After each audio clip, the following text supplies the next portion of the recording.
Hello candidates, I am going to dictate you a passage from Progressive magazine. So please get ready for the dictation. The dictation will start after 15 seconds.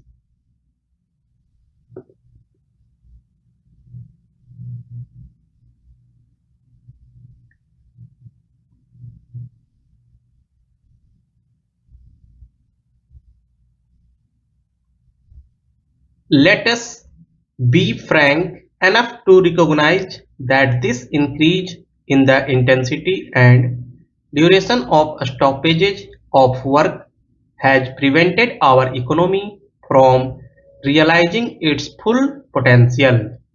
Whichever party to the dispute may have emerged victorious from these confrontations, so far as the nation is concerned, the strikes have inflicted unmitigated loss. We need industrial harmony not for the benefit of the classes who control the means of production, not for the further advancement of the affluent section of the society, but for the sake of the poorer masses who suffer an erosion of their low standards of living as a result of these interruptions in production. The unemployed, whose only hope lies in a higher rate of capital formation and investment, whether in the public or in the private sector, suffer most in the process. We are all here today to find a solution to this grave industrial problem and to consider how to mitigate, if not to end the present stage of disorder in labor management relations. The Ministry of Labor has made several suggestions to promote industrial harmony, such as ending the multiplicity of trade unions, the recognition of a single bargaining agent, and so on. These lead to other related issues such as how to promote internal leadership within the trade union movement and what agencies should be set up to consider and resolve disputes as they arise. My friend tells me that these points were set out more as a basis for discussion and to help in your deliberations. I do not wish to go into these issues in detail, nor to prejudge or prejudice the discussions, but may I suggest that you evaluate these points and any others with one criterion, whether they will increase or reduce industrial disputes. Trade union leaders have always been in the vanguard of progressive forces in our public life. Whatever their other differences, they have stood for the uplift of the poorer sections of the society and for the subordination of personal interests to larger ones. They would be untrue to this tradition if they do not focus their attention on the problem of augmenting production at this critical juncture when, apart from our other problems, 3 million victims of the regime of terror unleashed across our borders have sought refuge in our land. The shortfalls in production have also affected government revenues and reduced potential levels of investment. The working class and their leaders have been among the foremost in urging the expansion of the public sector and the nationalization of key sectors of the economy. The government and the public are therefore entitled to expect of workers in public enterprises greater devotion and dedication to work than has been so far evident.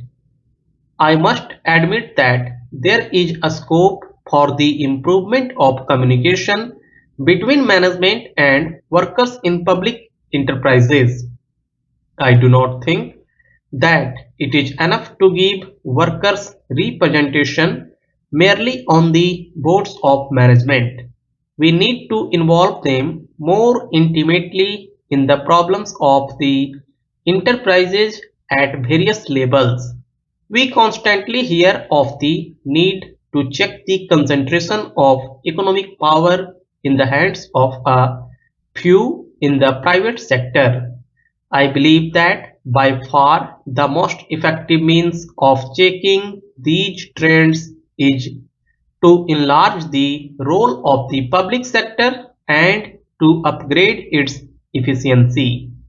The formidable managerial problems of the public sector need immediate attention, but the acceptance of a greater measure of discipline and dedication on the part of labor in public enterprises is also an essential element in our strategy to make the public sector the pace setter in our economy. It is hardly necessary to remind you that labor is a major participant in the productive process, and the quality and intensity of its efforts are critical in increasing the rate of growth, production, and therefore of investment in the economy.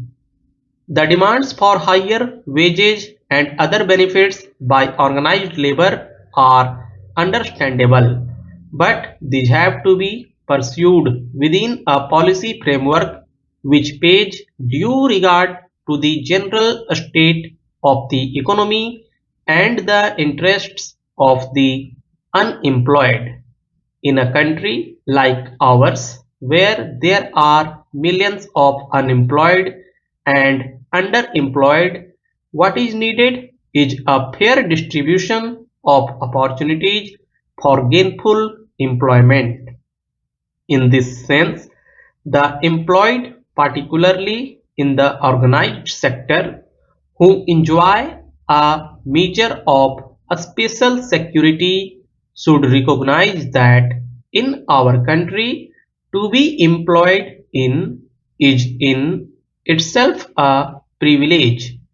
Hence, they should not merely seek unilateral gains for themselves, but should also have some compassion for those who are willing to work yet are unable to do so because of the comparatively low rate of capital formation.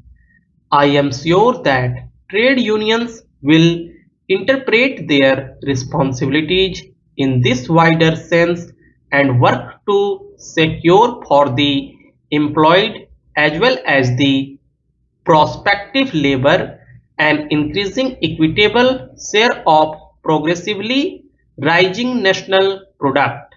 Our country has gone through a very difficult period, but there is every indication that we are poised for rapid advance.